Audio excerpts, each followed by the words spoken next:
गल सुनावा दुनिया दी की अजकल दा ए हाल। किसे नू लालच शोहरत दा ए, किसे नू लालच माल।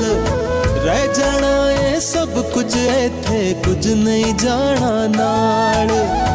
जीने दा वल दस गए सानू ऐसे लोग कमाल। कहना शाह हुसैन दा ते एहो कहना बुले।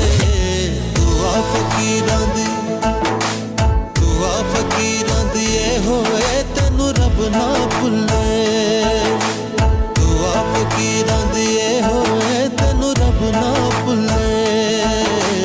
दुआ फकीरां दी एहो ए तैनू रब ना भुले।